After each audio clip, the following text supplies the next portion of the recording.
Okay, back again. So back into it. What's going on with Fiona? Another test the king ordered. A leprechaun harp was brought forth. Now leprechaun instruments would make music by the luck of the player. A person with good luck would be able to play something just by stroking the strings. Even a person with just a hint of luck could probably finger out a simple melody. But in Fiona's hands, the strings went out of tune, and no matter how she stroked and plucked, nothing but ear-bending noise resulted. Even with these tests, she doesn't seem to be bothered by the look on her face. The king shuddered and frowned. Could he have been mistaken? Perhaps the last test would prove him right. Bring out the chess set, he demanded. He and Fiona faced each other across the board. The king made his opening move.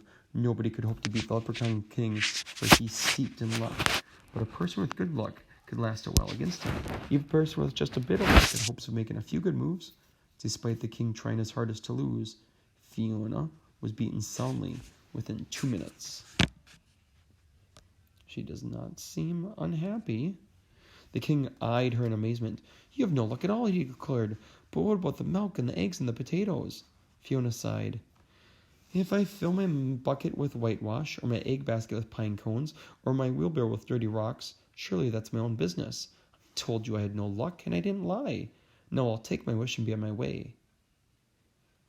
The king nodded slowly. Indeed, I did promise you a wish, but for exactly the value of the luck you actually had. You've proven to me that you have no luck at all, and so that's all you can wish for. Nothing. He smiled at the cleverness of his reasoning, all well within the limits of leprechaun law. Then his smile wavered, for Fiona was smiling too. So I can wish for nothing, she asked. He nodded, puzzled. Then I wish for a hole, Fiona continued. A hole is nothing, after all, and that's exactly the value of my wish. I wish for a hole that will never go away, and I wish it to be in the lid of that chest. She pointed to the chest of luck by the king's throne. The power of a wish rightfully earned is not to be denied. A hole appeared in the chest, and luck began escaping immediately. The king howled with rage, but what could he do? He had made a bargain and was forced to keep it. With an angry wave with his hand, Fiona was whirled away. When she opened her eyes, she was back in the meadow, the sun just rising over the hills. If there was an extra sparkle to the sunshine, and the grass glowed greener than it had before, well, it was only to be expected. And that is why, from that day to this, we always find some luck roaming free around Ireland. But the hole is still in the chest, and the king must keep his promise. But as Fiona, well, as she herself said, luck's all well and good, but myself, I'd rather depend on my wits, meaning my smarts.